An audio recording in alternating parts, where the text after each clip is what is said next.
So today we're going to start with another part of thermodynamics. Last time हमने graph वगैरह जो है वो डिस्कशन खत्म कर लिया था, right? We have discussed how to find out delta U, Q, H and W in case of graphs. We have discussed cyclic process and all of the other types of processes. Apart from that, graphs कैसे हम एक से लेके दूसरे में convert करते हैं, ये भी चीज हमने देख लिया. Okay. So today we're going to start with another part of thermodynamics, that is your second law. Okay. So आप लोग हेडिंग डालिए second law of thermodynamics. Second law of thermodynamics. Okay. Now सबसे पहले आप इसका स्टेटमेंट सारा लिख लो, उसके बाद जाके मैं एक्सप्लेन करता हूँ इसका मतलब क्या होता है. नाउ सबसे पहले आप सारे स्टेटमेंट्स लिखते जाओ. सेकेंड लॉ का क्या स्टेटमेंट है? जैसे फर्स्ट लॉ का स्टेटमेंट था energy can neither be created nor be destroyed, उसी तरह से सेकेंड लॉ का क्या स्टेटमेंट है? The entropy of an isolated system, the entropy of an isolated system always increases. The entropy of an isolated system always increases. Okay? That is, इसको हम ऐसे represent करते हैं, delta S of universe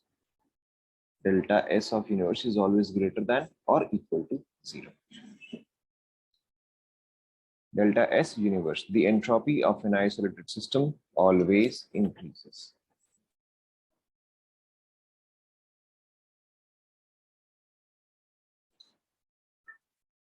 note कर लिया यहां तक? Okay.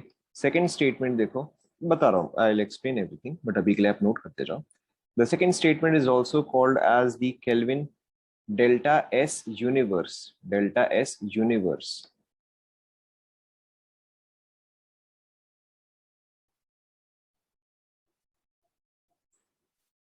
Now, the second statement is also called as your Kelvin-Planck statement. Not particularly important, but फिर भी आपको बस नाम पता होना चाहिए. The next statement is called as Kelvin-Planck statement. ये second law का ही एक और statement है, या second law को ही अलग तरीके से बताया गया है. ये क्या बोलता है? It is impossible for a system. It is impossible for a system to undergo a cyclic process where the entire effect it is impossible for a system to undergo cyclic process where the entire effect is absorbing heat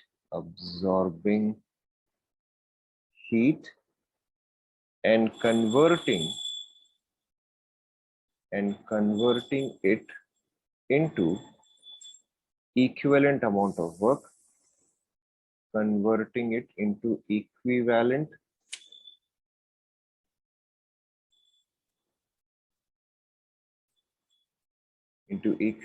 amount of work without any other change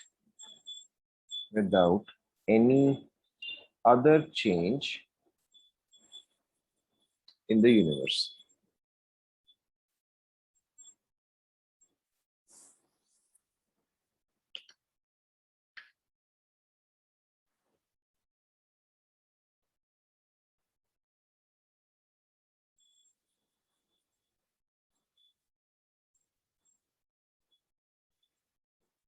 ठीक है. और इसी चीज का third statement क्या है? इसी चीज का थर्ड स्टेटमेंट क्या है? It is impossible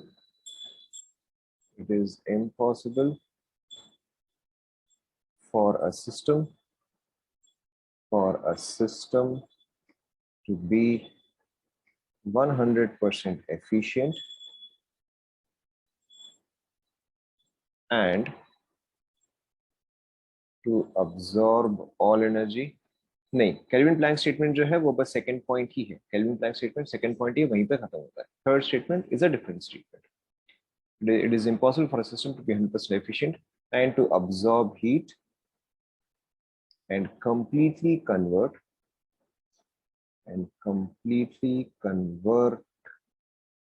into work. पहले आप ये लिखो, फिर मैं सारा का सारा एक्सप्लेन करता हूँ।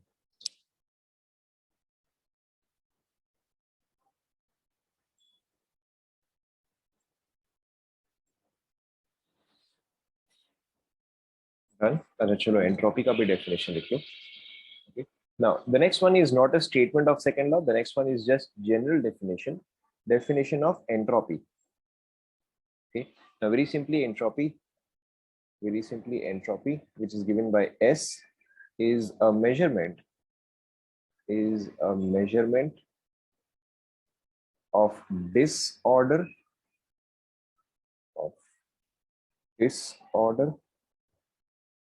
or randomness in a system. Okay. It is a state function. हालांकि ये चीज जरूरी नहीं है मेंशन करना, बट फिर भी it is a state function and extrinsic quantity.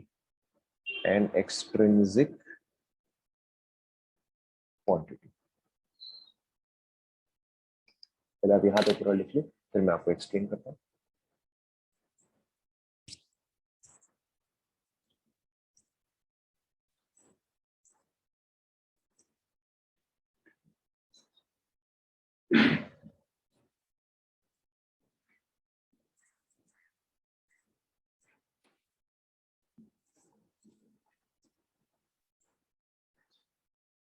लिख लिया सभी ने?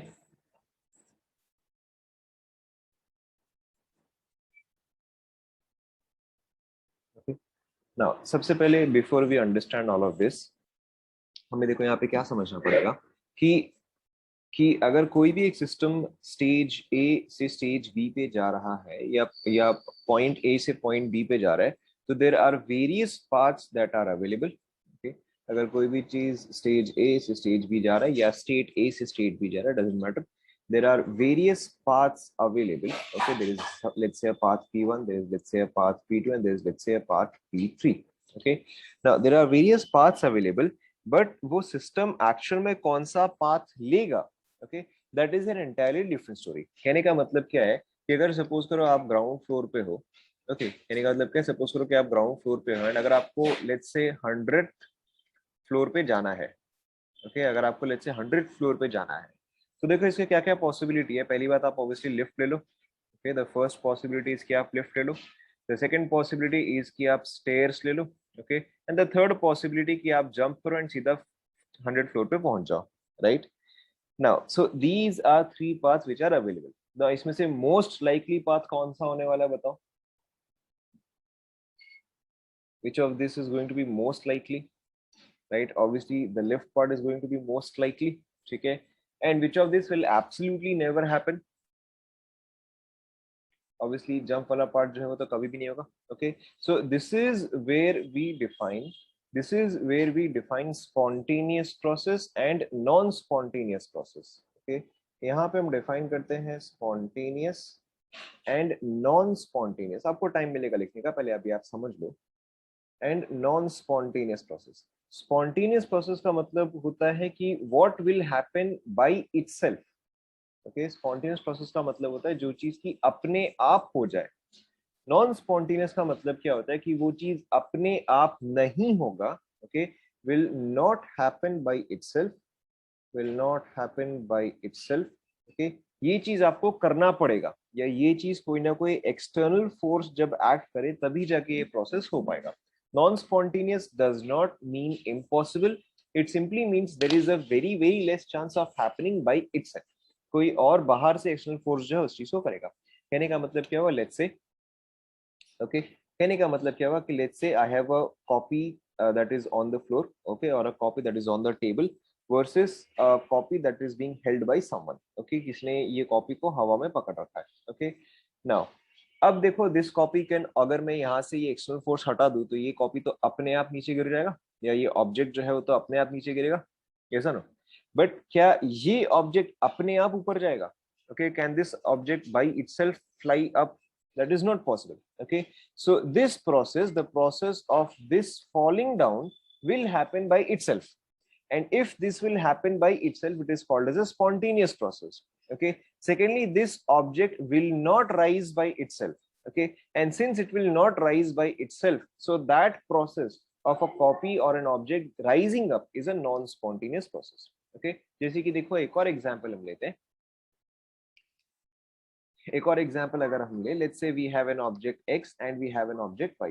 ओके, ऐसा पॉसिबल है ऑब्वियसली कि x जो है वो y को 20 जूल प्रोवाइड करे. Okay, obviously that is possible. Now ऐसा भी पॉसिबल है कि y जो है वो x को 20 जूल प्रोवाइड करे. Both of these are fine. ये चलो फर्स्ट लॉ इन दोनों ही चीज को अलाउ करता है. भाई अगर 20 जूल x जो है y को प्रोवाइड कर रहा है तो x का 20 जूल से एनर्जी कम होगा एंड y का 20 जूल से एनर्जी इंक्रीज होगा. वेराज अगर मैं ये वाला ट्रांसफर कर रहा हूं तो y का जो है 20 जूल से डिक्रीज होगा एंड x का जो है 20 जूल से इंक्रीज होगा. बट अब अगर मैं यहाँ पे आपको टेम्परेचर का कंडीशन दे दूं कि this is let's say at 100 degree Celsius and this is let's say at 50 degree Celsius. Okay, and this is let's say path A, this is let's say path B. अब आपको समझ में आ गया, बताओ path A and path B में से actual में होने वाला कौन सा है? करेक्ट, सिर्फ ए ही होने वाला है, right? Because heat will always flow from hotter body to a colder body. Yes और no? Okay, so this is what is meant by a spontaneous process and a non-spontaneous process. यहाँ पे A जो है that is a spontaneous process, B जो है that is a non-spontaneous process. First law इन दोनों को ही allow करता है. First law does not have a problem with heat moving from a hotter to a colder body or from a colder body to a hotter body. Okay, first law does not have any problem with that. But practically ऐसा कभी भी होगा नहीं. Practically हमेशा क्या होगा कि heat जो है वो हमेशा एक हॉटर बॉडी से कोल्डर बॉडी में ही शिफ्ट होता है. Okay, so this is what is the use of second law.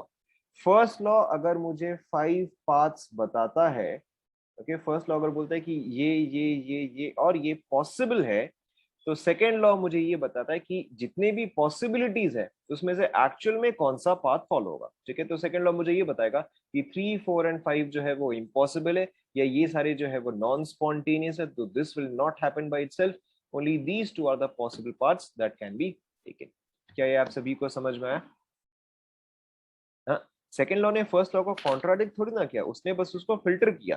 Okay, first law अभी भी इस चीज को अलाउ करता है. First law is still allowing this one to happen. Okay, it is simply not going to happen by itself. आप obviously अगर externally कुछ फोर्स लगाओ तब हाँ हो सकता है कि ये चीज जो है यहाँ से यहाँ हीट ट्रांसफर हो, बट वो चीज अपने आप नहीं होगा. It is not contradicting it, it is simply limiting it. समझ में आया आप सभी को?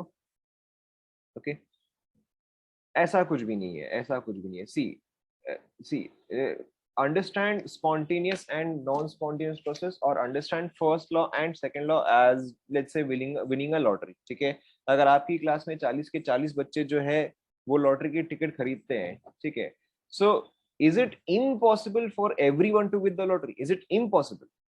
कि एब्सोल्युटली कोई चांस ही नहीं है. ठीक है, इट्स नॉट इम्पॉसिबल. ये चीज पॉसिबल तो डेफिनेटली है, बट क्या ये चीज प्रोबेबल है? Will this actually ever happen? Correct, it will actually never happen. So there is a difference of possibility and probability.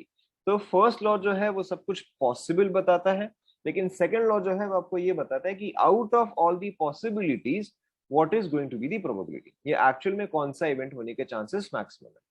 Sense आप सभी को समझ में आ रहा है? Okay, so second law basically limits what all paths can be taken. ना अब आप इसके आगे ये दो वर्ड लिख लो, spontaneous and non spontaneous. Spontaneous process क्या होता है मैं यहाँ पे लिख देता हूँ, चलो अलग से. ये आपको लिखने की जरूरत नहीं है, ये सिर्फ आपको समझाने के लिए था. ओके, नाउ स्पॉन्टेनियस प्रोसेस क्या होता है? Spontaneous process is a process that will happen by itself. A process that will happen by itself. That will happen by itself. Okay. And non-spontaneous, मैंने short में लिख दिया, आप full लिखो. Non-spontaneous process क्या है? A process that will not happen by itself. A process that will not happen. Example दे रहा हूँ. That will not happen by itself, okay, or that requires external force,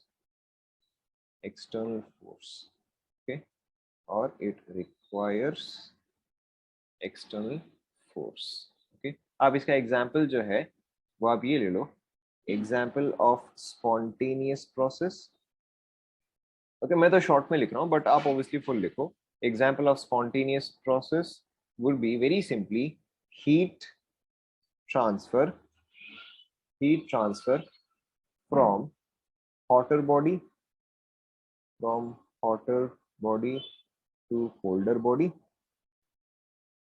okay. And non spontaneous process क्या होगा?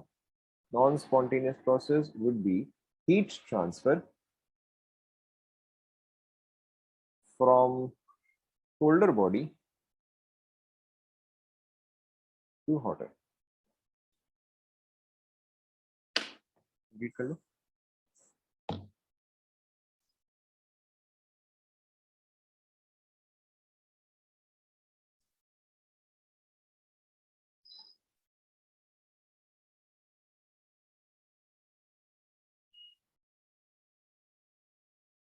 Is it done?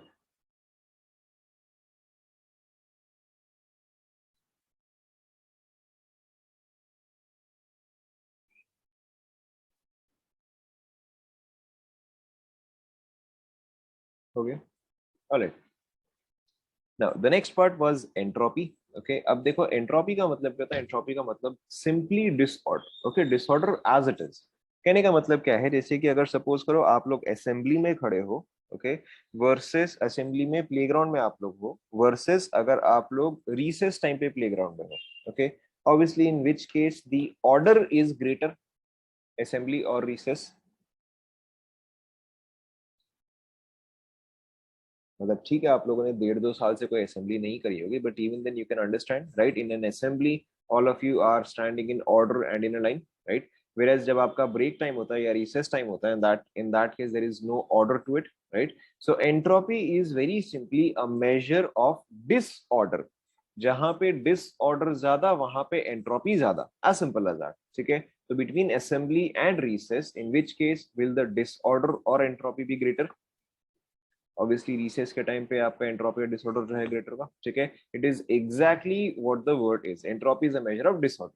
अब जैसे कि अगर हम thermodynamics case में लेते हैं, let's say between solid, liquid and gas, okay, in which case are molecules maximum or most in random motion?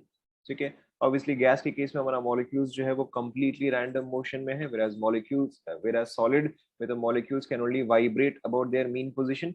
So obviously अगर आपको पूछा जाए एंट्रोपी किस केस में मैक्सिमम है, तो एंट्रोपी मैक्सिमम किस कहा जाएगा? ऑब्वियसली गैस कहा जाएगा, ठीक है. तो अगर सपोज करो मैं सॉलिड, लिक्विड एंड गैस का एंट्रोपी आपको पूछूं, तो ऑर्डर क्या आएगा बताओ, एंड नोट दिस डाउन, जो मैं आगे लिखूंगा उसको आप नोट करते रहो.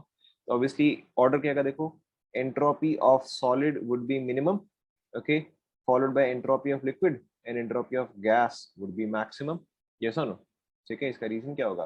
बिकॉज जितना, बिकॉज डिसऑर्डर और random motion, disorder or random motion is greatest in gas. ये चीज आप नोट कर लो, is greatest in gas and least in solid.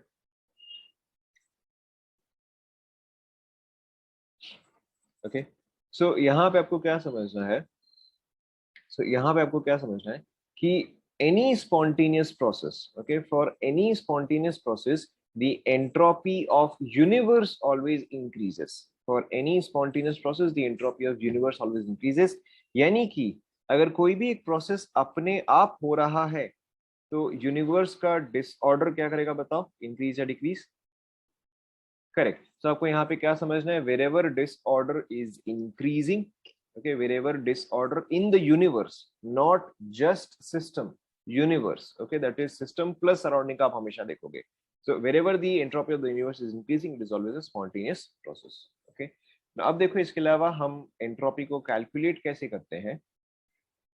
Entropy को कैलकुलेट करने का तरीका होता है delta S is equal to Q reversible by T. Okay, this is important. Delta S is equal to Q reversible by T, या फिर हो सकता है कई बार आप इसी चीज को इस फॉर्म में लिखोगे D S is equal to D Q by T. एक ही बात है।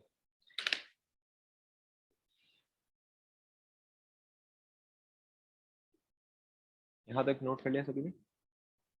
we'll see कि इसको हम एक्चुअल में कैलकुलेट कैसे करते हैं, we'll come to that in a second, but पहले आप यहां तक लिख लो। लिख लिया? Alright, now continuing. T is temperature, यहाँ पे कैपिटल टी हमेशा टेम्परेचर ही होता है। नाउ कंटिन्यूइंग, सो देखो फॉर एनी स्पॉन्टेनियस प्रोसेस ध्यान दो, delta S of universe is greater than zero. Now ध्यान दो, मैंने यहाँ पे लिखा है delta S of universe is greater than zero for any spontaneous process. अगर आप पीछे देखोगे तो मैंने यहाँ पे पीछे में क्या लिखा था? For any spontaneous process the delta S is greater than और equal to zero. Okay, greater than और इक्वल टू जीरो। तो यहाँ पे लेकिन मैंने क्या लिखा है? This is delta S always greater than zero. आपको यहाँ पे क्या समझना है या क्या याद रखना है? Delta S of universe is equal to zero, okay, only in case of reversible process, okay। अगर वो प्रोसेस जो है वो कंप्लीटली रिवर्सिबल है तभी जाके मेरा डेल्टा एस ऑफ यूनिवर्स जो है वो जीरो आता है, वरना हमेशा ग्रेटर देन जीरो ही आएगा for a spontaneous process. Now universe is basically system plus surrounding, so delta S universe का मतलब क्या हुआ? Delta S of system plus delta S of surrounding, okay, is greater than zero. So individually हो सकता है मेरा system का delta S जो है वो नेगेटिव आ जाए, या इंडिविजुअली हो सकता है कि मेरा सराउंडिंग का डेल्टा एस जो है वो नेगेटिव आ जाए, बट इन दोनों का सम अगर वो ग्रेटर देन जीरो है तभी जाके मेरा प्रोसेस जो है वो स्पॉन्टेनियस आएगा। कॉपी कर लो। And for a reversible process delta S universal zero. Copy कर लो फटाफट। And for a non spontaneous process, obviously for a non spontaneous process delta S of universe, for a non-spontaneous process delta S of universe is less than zero. Okay, this process will never happen. This process will never happen.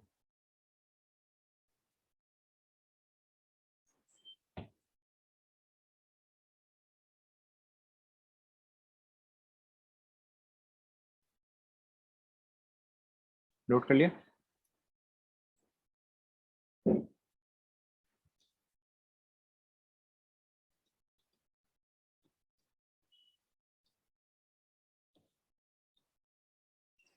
Continuing right from here. तो देखो आपका reversible process में delta S जो है वो equal to zero होता है, and irreversible process में आपका डेल्टा एस क्या होता है बताओ? इरिवर्सिबल प्रोसेस में डेल्टा एस क्या होता है बताओ? अभी जस्ट मैंने आपको बताया, ग्रेटर देन जीरो। ओके, तो आपको ये चीज ध्यान रखना है, रिवर्सिबल में delta S equal to zero, irreversible में delta S greater than zero. So आपका हमेशा डेल्टा एस क्या होगा? Will always be greater than और इक्वल टू जीरो। ठीक है, तो इन दोनों को कंबाइन करके हम इसको ऐसे लिखते हैं। ओके, नोट कर लो।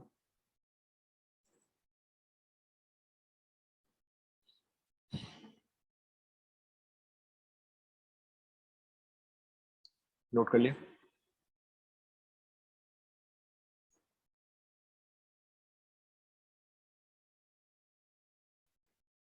Okay, just one more point. Now delta S universe is equal to delta S system plus delta S surrounding. Okay, and अभी जैसे हमने इसको डिफाइन किया as Q reversible by T। ठीक है, तो इसी चीज को हम कैसे ले सकते हैं? As Q reversible by T of system plus Q reversible by T of surrounding. No problem. We'll use this.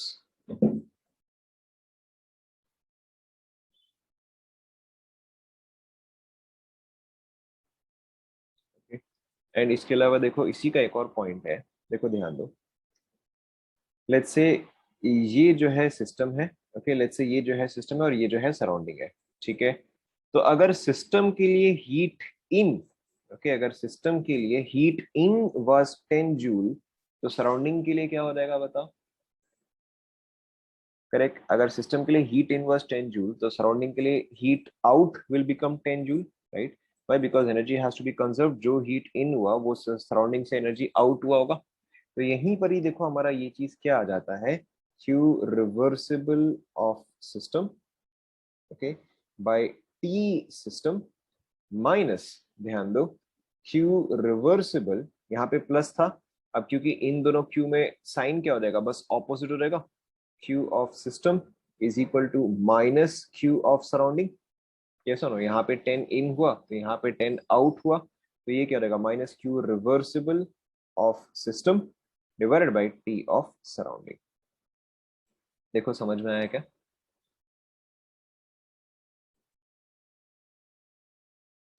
Complete कर लो.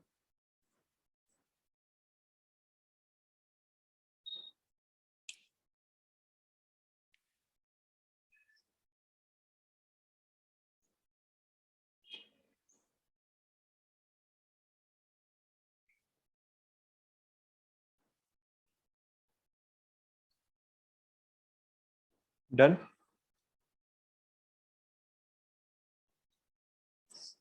ऑलराइट. ना अब देखो इन सभी को हम कैलकुलेशन कैसे करते हैं. Very simple. देखो आप पहला एग्जांपल देखते ही समझ जाओगे. ना द फर्स्ट थिंग इज, कभी भी हम डेल्टा एस यूनिवर्स नहीं निकालते, हम हमेशा डेल्टा एस सिस्टम ही निकालते हैं. ठीक है. We never find out delta S universe, we always try to find out delta S system. Okay, so first thing is we generally do not calculate, we generally do not calculate, obviously question देख के, we generally do not calculate delta S universe.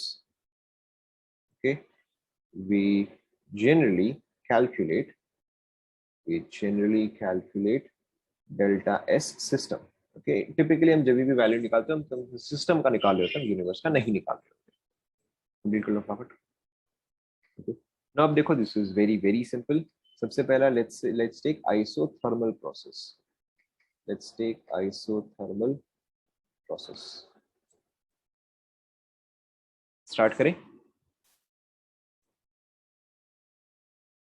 Start करें. Okay देखो this is very simple, फट से आपको समझ में आ जाएगा. नाउ आइसोथर्मल प्रोसेस, सबसे पहले हमारा डेल्टा एस क्या होता है. Second line, we generally calculate delta S system. तो मैंने यहाँ पे ये डाल दिया.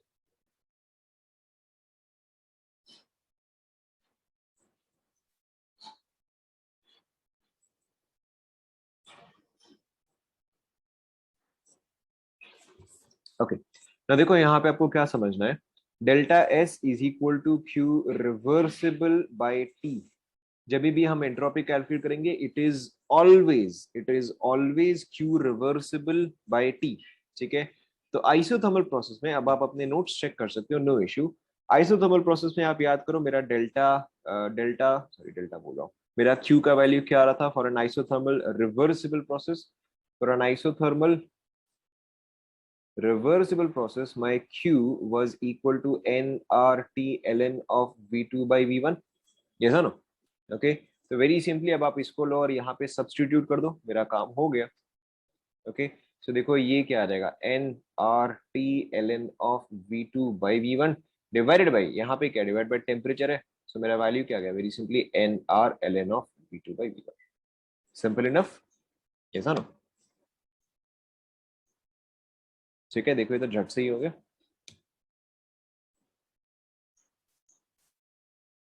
ओके मैं यहाँ पे चलो रिवर्सिबल मेंशन कर देता हूँ.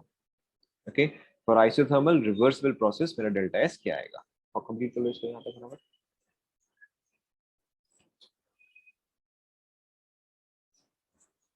Done. Okay now comes the tricky part. Obviously जो हमने वहां पर भी ln of p1 by p2 लिखा था, यहाँ पर भी वो चीज वैलिड होगा. That will also be valid. That is not an issue. Okay now अब देखो next part which is an important part. Let's say मैंने आपको दिया है isothermal process but this was carried out irreversibly. Okay, isothermal process but this was carried out irreversibly.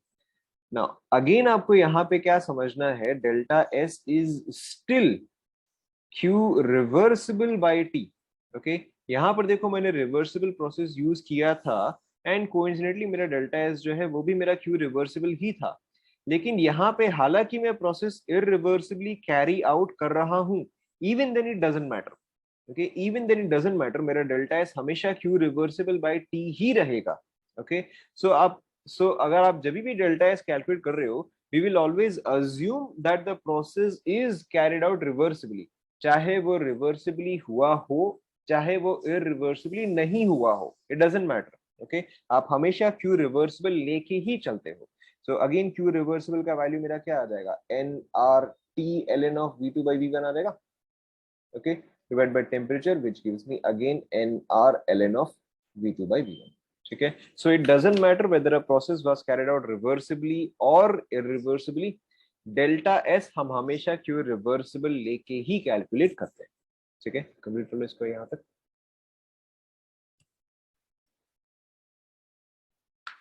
Okay, यहाँ पे आप note कर लो, whether a process is carried out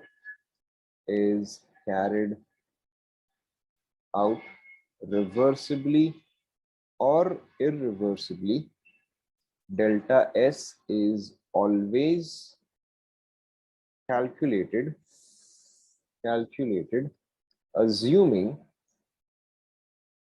reversible। Note कर लो।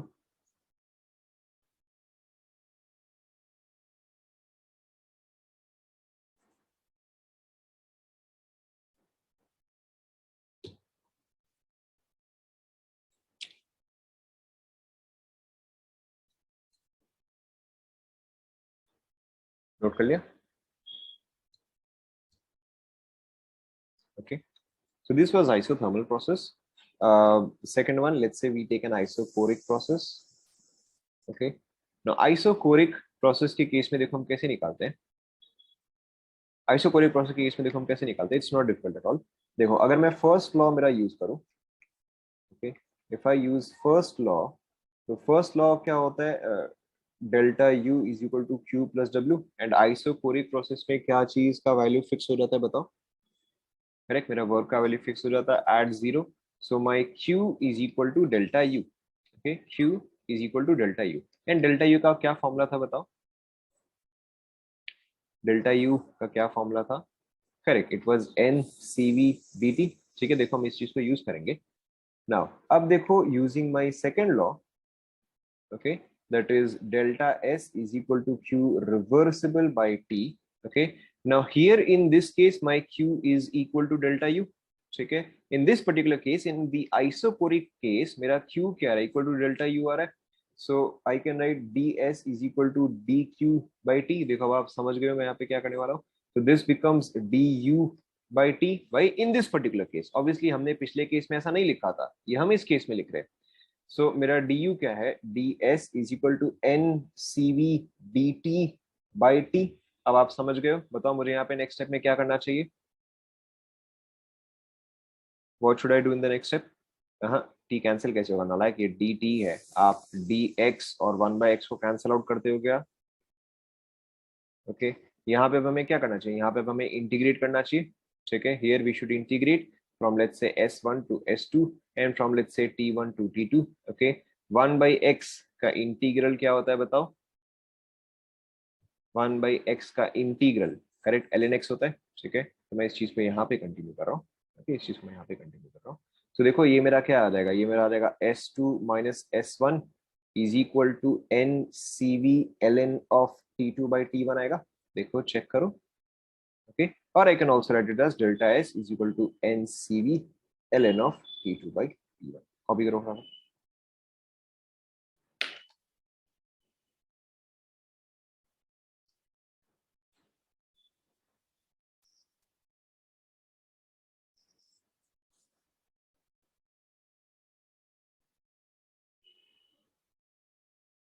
Copy करो।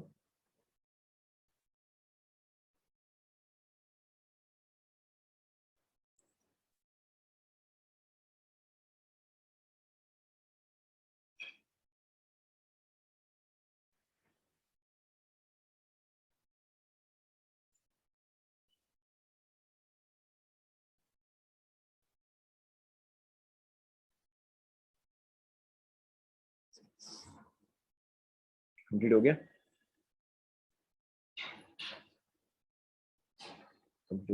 Alright, so this was isochoric. Now अगर आपको कभी भी कोई भी जनरल प्रोसेस दिया हुआ है, okay, let's say you are given for any general process, for any process or any general process or any process. अब देखो यहाँ पे हम डेल्टा एस कैसे कैलकुलेट करते हैं, very simple. Delta S is equal to Q reversible by T, and first law के हिसाब से that is delta U is equal to Q plus W, और Q is equal to delta U minus W. Okay, and W क्या होता है? W is minus P D V.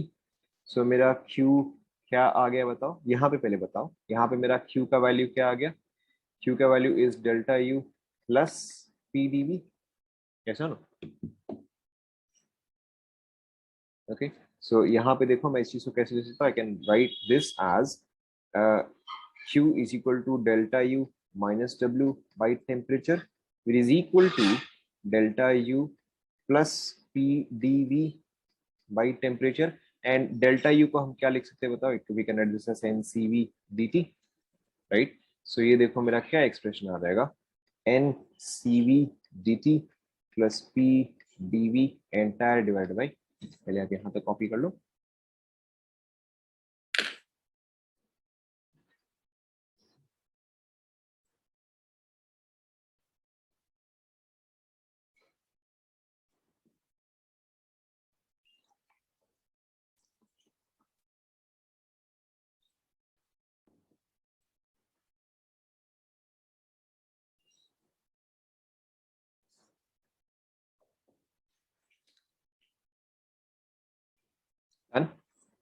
Okay, ना अब देखो इसके आगे आप प्रैक्टिकली समझ ही गए हो. So delta S is equal to N C V D T by T plus P by T D V. ऐसा आएगा. मैंने कुछ नहीं किया, बस मैंने इन दोनों को जो है सेपरेट कर दिया. Okay, so we have to integrate this and we have to integrate this. Now इसका इंटीग्रल तो हमें पता है, ठीक है. इसका इंटीग्रल क्या आ जाएगा बताओ? अभी जो हमने किया इसका इंटीग्रल क्या आ जाएगा? अभी जैसे आपने किया, करेक्ट. इसका इंटीग्रल तो आ जाता है N V two by V one, नहीं है N C V L N of T two by T one आएगा. ओके, इसको हम इंटीग्रेट देखो कैसे करेंगे. We will use P V is equal to N R T. Okay, so P by T क्या आ जाएगा बताओ? पी बाई टी क्या आ जाएगा बताओ? एन आर बाई वी आ जाएगा. Okay, I can substitute this here. So integral of N R by V D V. Okay, तो इसका इंटीग्रल क्या आ जाएगा बताओ? एन आर बाई वी, या रादर वन बाई वी का इंटीग्रल क्या आ जाएगा? सेम चीज, वन बाई वी का इंटीग्रल भी आपका एल एन वी ही आएगा. ओके, सो ये देखो आपका इंटीग्रल क्या आ जाता है overall? N C V L N of T two by T one plus N R L N of V two by V one. देखो चेक करो, चेक करो.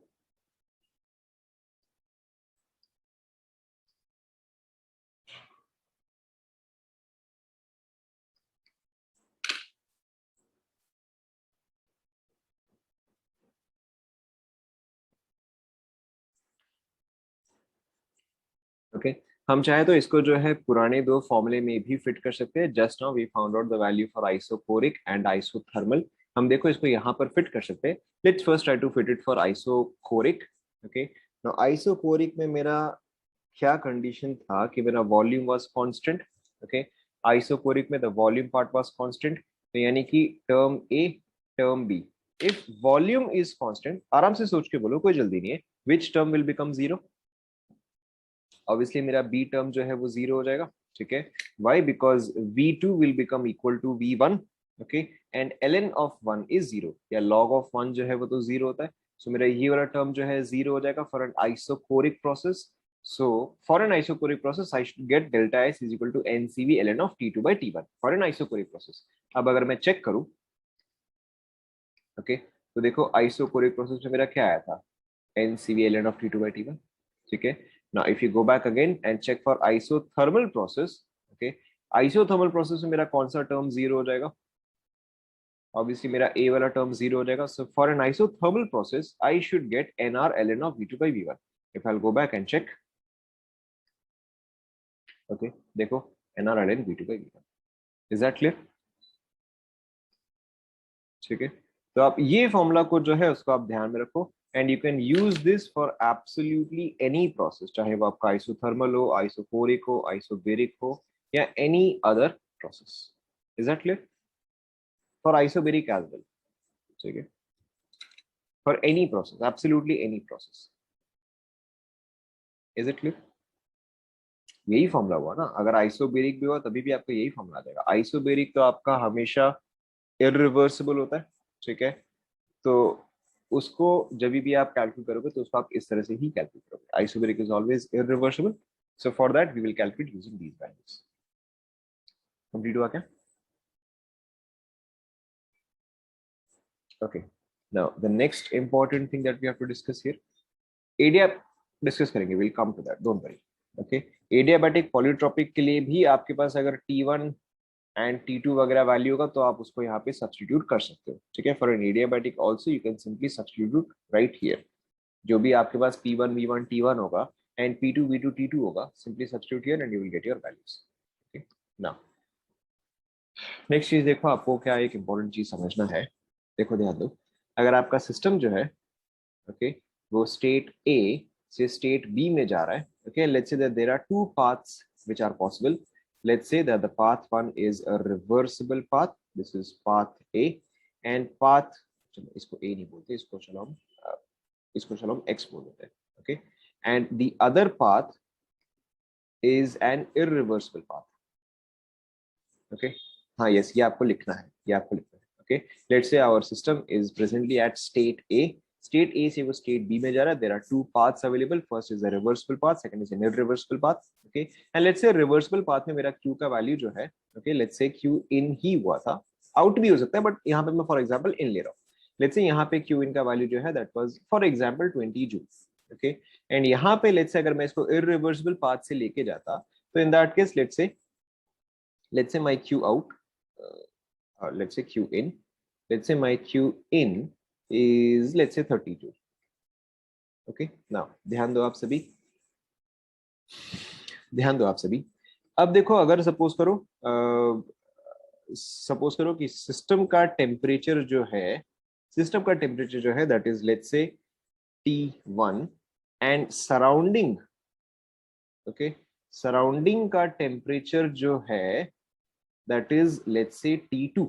ओके, देखो अभी आपको समझ में आ जाएगा. सराउंडिंग का temperature let's say T2. Now मेरा डेल्टा एस यूनिवर्स कैसे आएगा?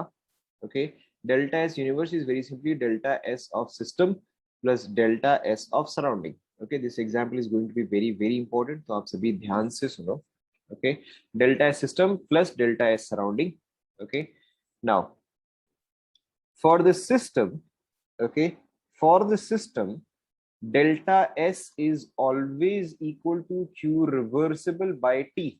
okay, system के लिए whether the process is reversible, whether the process is लिखते जाओ आप ये चीज, whether the process is reversible or irreversible, we always take q reversible. Okay, चाहे वो रिवर्सिबली हो रहा हो चाहे वो इरिवर्सिबली हो रहा हो, we always take reversible. Okay, now the next thing is very important. Surrounding के लिए, सराउंडिंग के लिए the delta S is always Q actual, okay by temperature. क्यों? क्योंकि सराउंडिंग के लिए एनी प्रोसेस, सराउंडिंग के लिए any process is always reversible. Okay, system के लिए चाहे वो प्रोसेस रिवर्सिबल रहा हो या इरिवर्सिबल रहा हो, सराउंडिंग के लिए वो हमेशा रिवर्सिबल ही होगा. ठीक है, पहले आप यहां तक कॉपी कर लो.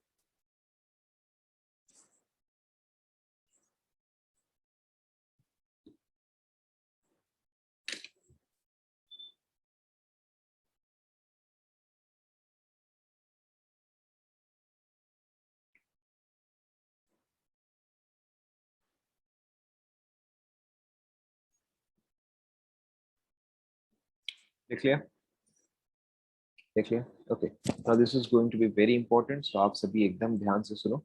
ओके, मैं यहाँ पे कंटिन्यू कर रहा हूँ ताकि आप ये डायग्राम भी देख सको। मैं यहाँ पे कंटिन्यू कर रहा हूँ। Okay, let's say that the change from A to B was taken, third line, whether the process is reversible or irreversible, we always take q reversible.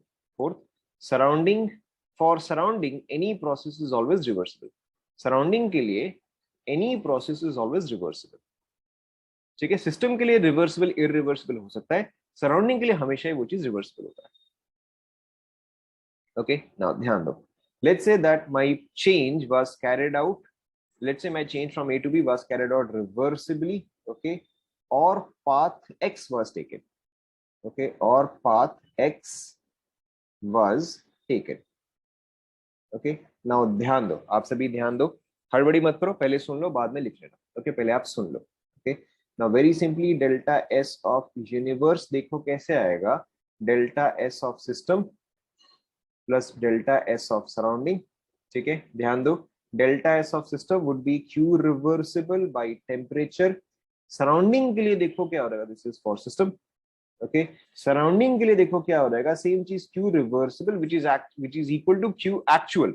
Okay, this is taken as Q actual divide by temperature, this is for the surrounding. Now ध्यान दो, जल्दी नहीं, ध्यान दो, system के लिए अगर मैं पाथ एक्स ले रहा हूं, सिस्टम के लिए क्यू जो है वो हीट इन हुआ है, तो सिस्टम के लिए क्यू रिवर्सिबल का वैल्यू मैं क्या लिखूंगा बताओ? करेक्ट, मैं इसके लिए वैल्यू लिखूंगा 20।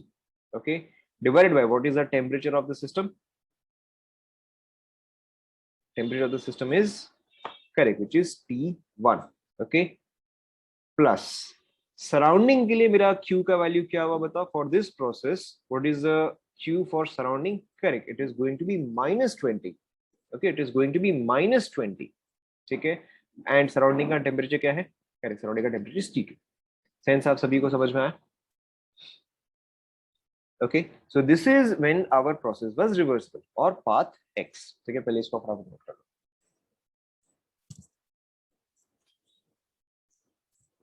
सराउंडिंग के लिए तो अगर सिस्टम के लिए हीट इन हुआ है तो सराउंडिंग के लिए तो हीट आउट होगा ना? क्या डाउट है बोलो?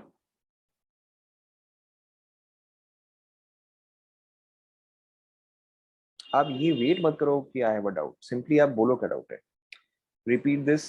देखो चलो, आप मैं आपको दूसरा एग्जांपल भी करवा देता हूँ, देन क्या ना आपको क्लियर हो जाएगा। देखो मैं आपको पहले दूसरा एग्जांपल भी फट से करवा देता हूँ, then I will explain both of you together. Okay,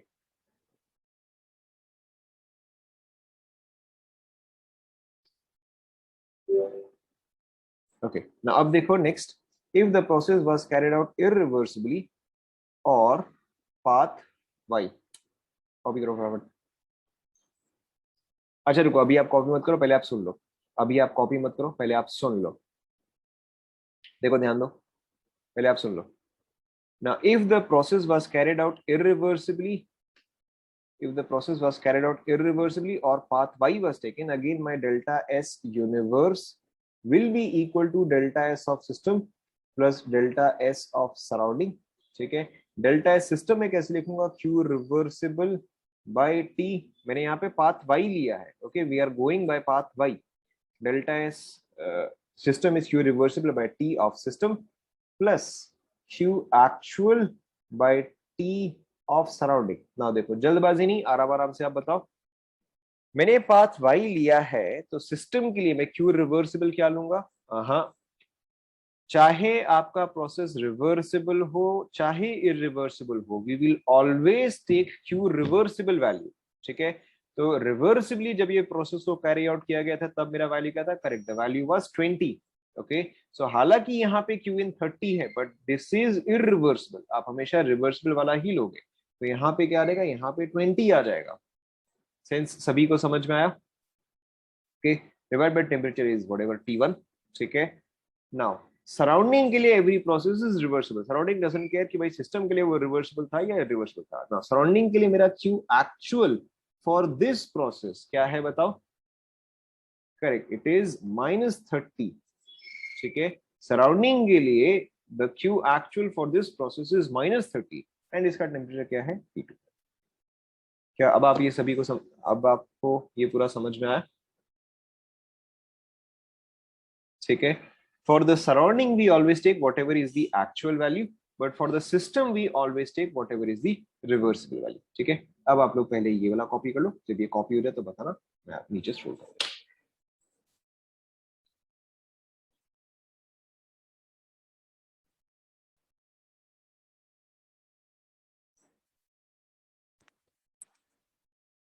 We'll take one more example ताकि आपको पूरा क्लैरिटी आ जाए.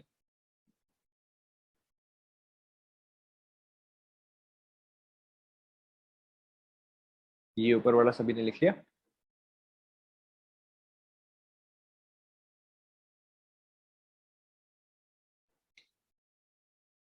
ऊपर वाला लिख लिया सभी ने? लिख लो थोड़ा.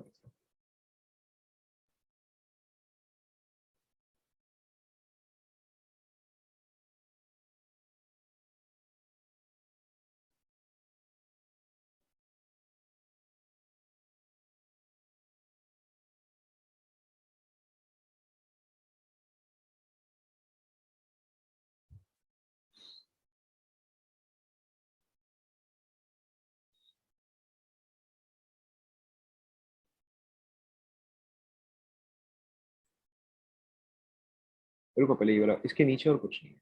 इसके नीचे फिर ये वाला ही है. पहले आप ये वाला कॉपी कर लो.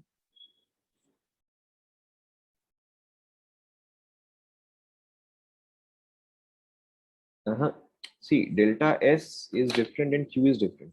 सिस्टम ने अभी भी क्यू उतना लूज किया, उतना गेन किया, बट सिस्टम का एंट्रोपी किस तरह से चेंज हुआ, that is a different thing. Okay, entropy is a different quantity, heat is a different quantity. So heat अभी भी सिस्टम के लिए जो है वो 20 या 30 होगा depending on the process, but delta S का कैलकुलेशन जो है वो अलग है. एनीवेज, ये वाला कंप्लीट हो गया क्या? ऊपर वाला सभी का कंप्लीट हो गया? नीचे वाला देखो.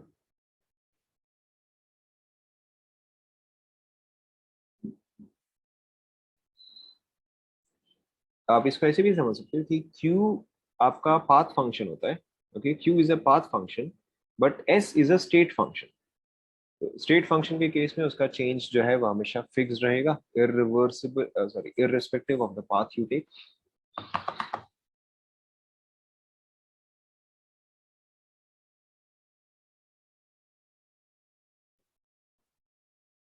सराउंडिंग के लिए आप Q एक्चुअल लेते हो, because for the surrounding the actual is always reversible.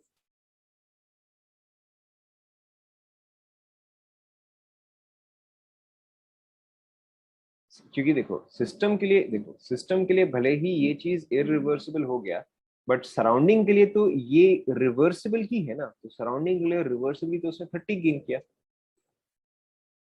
समझ में आया?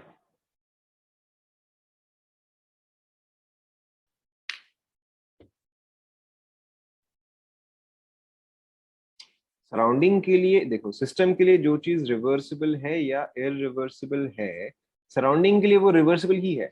देखो, for the system, whether it be reversible or irreversible, for the surrounding it is reversible and reversible. तो यहाँ पे सराउंडिंग के लिए रिवर्सिबल वाज -20, यहाँ पे सराउंडिंग के लिए रिवर्सिबल वाज -30, तो इसलिए हमने इस केस में ये बना लिया. समझ में? Let's take one more example ताकि आपको पूरा क्लैरिटी आ जाए. कंप्लीट हो गया ना यहाँ तक पूरा सभी का? Done. Alright,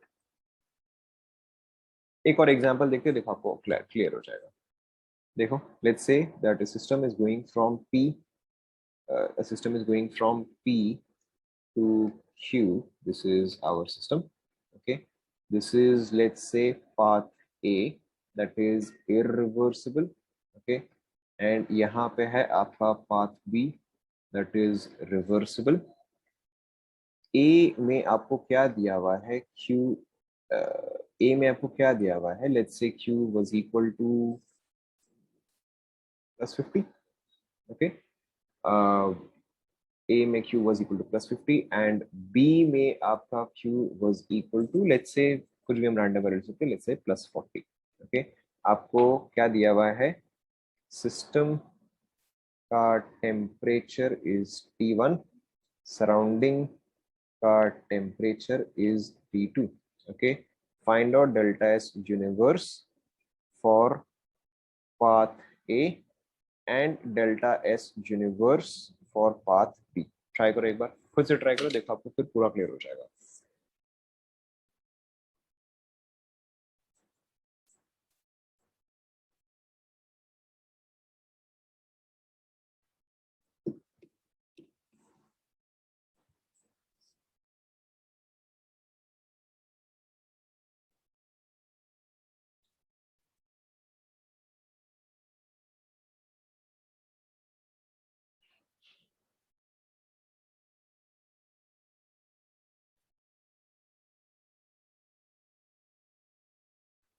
done.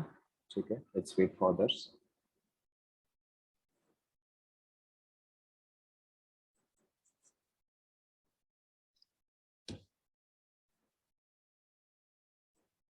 Did anyone of you check the Chem YouTube channel?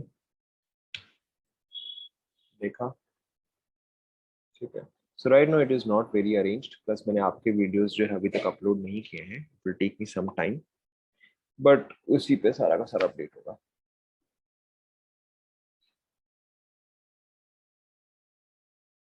It's not private. आपको चैनल तो मिला तो फिर प्राइवेट कैसे हुआ? Yes, I will arrange this. I will arrange all of those on playlist ताकि आपको इजी रहेगा.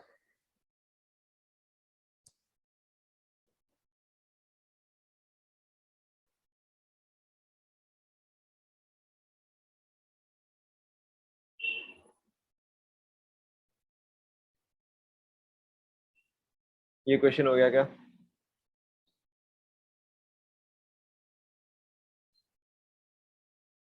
नाम से खोजोगे तो नहीं मिलेगा because I don't think it's easily searchable right now. आपको मैंने लिंक तो भेजा था, आप वहीं से देखो. आपको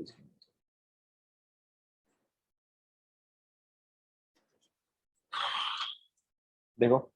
सो फर्स्ट वाले में ए प्रोसेस जो है वो क्या है, वो इरिवर्सिबल है. ओके, ए वाले में इरिवर्सिबल है. तो पहले मैं यहाँ पे चलो ऊपर में लिख देता हूँ. This is delta S for system. Okay, and this is delta S for surrounding.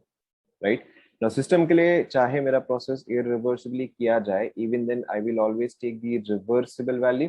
ठीक है, तो सिस्टम के लिए मेरा ये चीज क्या आ जाएगा, 40/T1 आ जाएगा. एंड सराउंडिंग को तो कोई फर्क नहीं पड़ता. सराउंडिंग के लिए भाई सारा प्रोसेस जो है वो रिवर्सिबल ही है. तो यानी कि सराउंडिंग के लिए मेरा क्या आ जाएगा, -40/T. सॉरी, ये प्रोसेस था, सॉरी सॉरी मैं गलत बोल दिया. सराउंडिंग के लिए क्या आ जाएगा, -50/T2 आ जाएगा. ठीक है. एंड बी प्रोसेस में देखो क्या है, which is also reversible process. तो ये आपका आ जाएगा 40/T1. ठीक है, बट यहाँ पे क्या आ जाएगा, 40/, is that clear?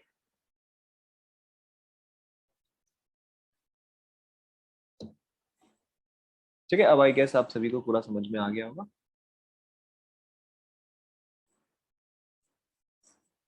Alright, moving on. ना अब देखो इसके आगे आप एक टेबल बना लो. This table is sort of useful क्योंकि आपको रिवाइज करने में काफी इजी होता है. एंट्रोपी के फॉर्मुलेज जो है थोड़े से लोगों को याद नहीं रहते, तो इसका हम एक टेबल बना लेते हैं. सो टेबल में देखो आपका क्या है, we have 4 columns here. The first column is for process, कि हम कौन सा प्रोसेस कैरी आउट कर रहे हैं. The second column is for delta S of system. The third column is for delta S of surrounding. ठीक है, आप पहले मुझे एटलीस्ट 2 लिख लें दो, उसके बाद जाके आप कॉपी करना स्टार्ट करें ताकि आपको भी समझ में आ रहा है. Process, delta S of system, delta S of surrounding, and delta S total. Okay. So देखो सबसे पहला प्रोसेस जो है, let's take the first one as reversible isothermal. Okay. Now अब देखो यहाँ पे आप कुछ पार्ट कैसे प्रिडिक्ट कर सकते हो. सबसे पहले अगर मेरा रिवर्सिबली एक प्रोसेस कैरी आउट हो रहा है तो मेरा डेल्टा एस टोटल क्या हो जाएगा बताओ. करेक्ट, मेरा डेल्टा एस टोटल जो है वो 0 हो जाएगा. ठीक है, आपको डेल्टा एस सिस्टम तो मैंने थोड़ी देर पहले ही हमने निकाला for reversible isothermal. Delta S system for reversible isothermal was N R ln of V2/V1. Yes और नो? ओके. और अगर मेरा टोटल जो है वो 0 है तो ऑटोमेटिकली मेरा डेल्टा एस सराउंडिंग क्या हो जाएगा, -NR ln of V2/V1. Yes और नो? ठीक है। सेकंड वाला देखो क्या है, सेकंड वाला is irreversible isothermal, irreversible isothermal ना। हालांकि मैं यहाँ पे इरिवर्सिबल आइसोथर्मल लिख रहा हूँ, लेकिन फिर भी मेरा डेल्टा सिस्टम क्या है, वो तो मेरा सेम ही आएगा, N R L N of V2/V1। Yes no, okay. But मेरा डेल्टा सराउंडिंग जो है वो तो चेंज हो जाएगा, ठीक है। मेरा डेल्टा सराउंडिंग तो चेंज हो जाएगा, वो तो मेरा Q एक्चुअल बाय टेम्परेचर आएगा, ठीक है। तो उसका शॉर्ट में देखो हम क्या लिखते हैं, very simply, minus P external V2 minus V1 divided by T surrounding. Note कर लो।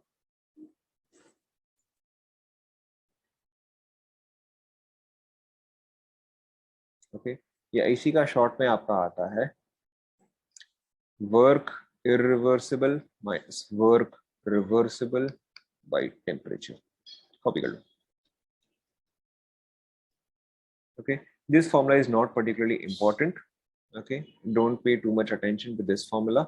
आप मोस्टली इस फॉर्मूले पे ही ध्यान दो, क्योंकि इस पे ही क्वेश्चन आता है, एंड ये वाला आप इजीली कैलकुलेट कर सकते हो, so this is not a big deal.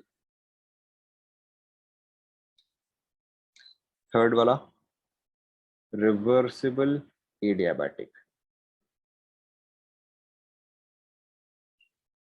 Okay, again reversible है तो मेरा टोटल क्या आ जाएगा, करेक्ट, जीरो आ जाएगा, ठीक है। एंड एडियाबैटिक में मेरा क्यू क्या होता है बताओ, एडियाबैटिक में Q का वैल्यू जीरो होता है, तो नेचुरली मेरा एंट्रोपी भी क्या आ जाएगा, जीरो आ जाएगा, सो ये भी जीरो हो गया। Now zero plus something is equal to zero, तो ये वैल्यू भी क्या होना चाहिए, ये वैल्यू भी जीरो होना चाहिए। कंप्लीट करते रहो फटाफट, ठीक है। यहाँ तक पहले आप कॉपी कर लो।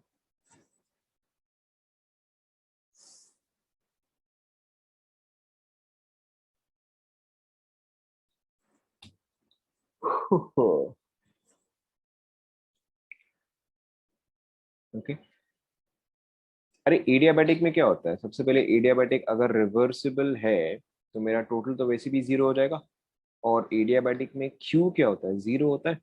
तो my delta S which is Q/T, अगर ये टर्म जीरो हो गया, नेचुरली ये टर्म भी क्या हो जाएगा, जीरो हो जाएगा।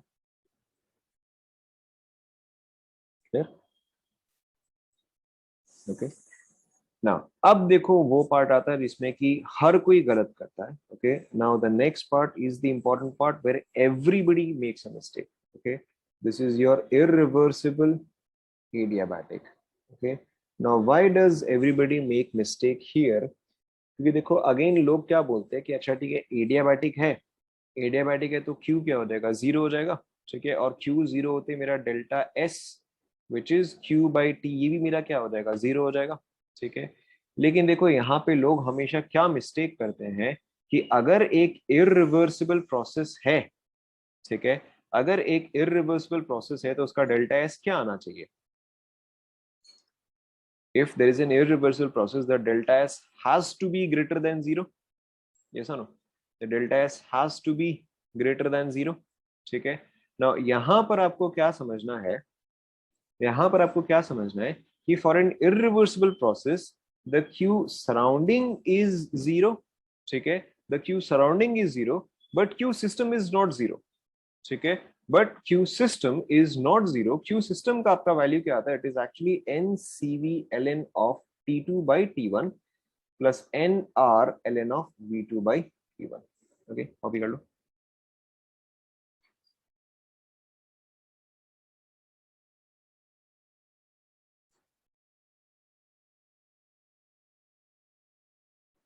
ओके, एंड इसका वैल्यू ऑब्वियसली क्या आ जाएगा, टोटल का वैल्यू आ जाएगा आपका NCV ln of T2/T1 plus NR ln of V2/V1।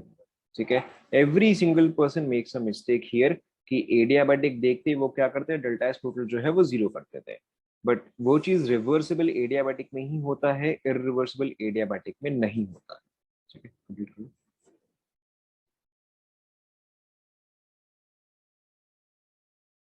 यही चीज का, ये चीज तो जीरो है, तो अगर आप इसको प्लस इसको करोगे तो यही वाला टर्म आएगा, a plus zero will be equal to a। Okay, irreversible adiabatic. Now one more, system zero क्यों नहीं हुआ, क्योंकि यहाँ पे प्रोसेस इरिवर्सिबली किया जा रहा है ना। देखो सिस्टम क्या है, system is Q reversible by T, surrounding क्या है, Q actual by T. Adiabatic है तो मेरा क्यू एक्चुअल क्या होगा, क्यू एक्चुअल तो जीरो होगा, ठीक है। तो क्यू एक्चुअल जीरो होने की वजह से मेरा सराउंडिंग का तो जीरो हो गया, बट टोटल तो जीरो नहीं हो सकता। Why? Because this is an irreversible process, तो ऑब्वियसली इसका वैल्यू आपको निकालना पड़ेगा, ठीक है।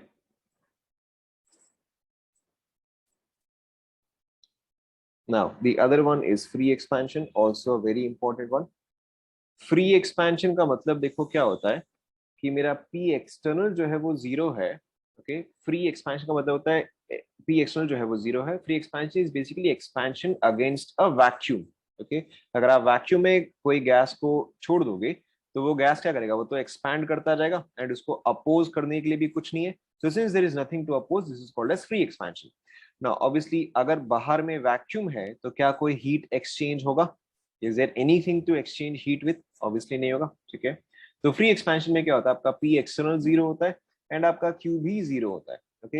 ना अब आप खुद सोचो, अगर आपने एक गैस को वैक्यूम में छोड़ दिया तो will it expand by itself और नॉट? अगर आपने एक गैस को एक वैक्यूम में छोड़ दिया तो obviously it will expand by itself, ठीक है। And if it is going to expand by itself, तो is it a spontaneous process और a non spontaneous process? Correct, it is a spontaneous process, and for spontaneous processes delta S of universe is, for spontaneous process del namuno क्या कर रहे हो तुम लोग, for a spontaneous process delta S of universe is always greater than zero, ठीक है। for a spontaneous process delta S of universe is always greater than zero। तो free expansion के केस में देखो आपका ये चीज क्या आ जाएगा, आपका डेल्टा सिस्टम आ रहा था N R L N of V two by V one, ये चीज आपका आ रहता है जीरो, एंड ये आपका रहता है N R L N of V two by. देखो, क्योंकि अगर हीट एक्सचेंज नहीं हो रहा तो टेम्परेचर तो चेंज नहीं होगा, ठीक है। टेम्परेचर चेंज नहीं होगा तो जो आपका N C V L N T two by T one वाला पार्ट था वो पार्ट तो जीरो हो जाएगा, right. So only N R L N V two by V one part is left. Surrounding के लिए तो कोई फर्क ही नहीं पड़ा, सराउंडिंग तो वैक्यूम है, कुछ है ही नहीं, तो उसका वैसे भी आपका एंट्रोपी जो है वो जीरो हो जाएगा, and total becomes N R L N V two by. Complete कर लो।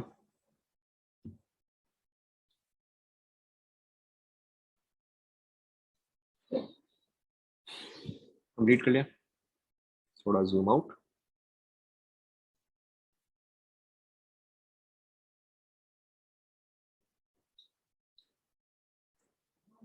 डन, ठीक है। So it is extremely important that you revise up to here, because entropy के क्वेश्चंस जो है स्लाइटली कॉम्प्लिकेटेड होते हैं। So it is extremely important that you revise everything up to here. Okay. Apart from that, that's it for today. Thank you, class.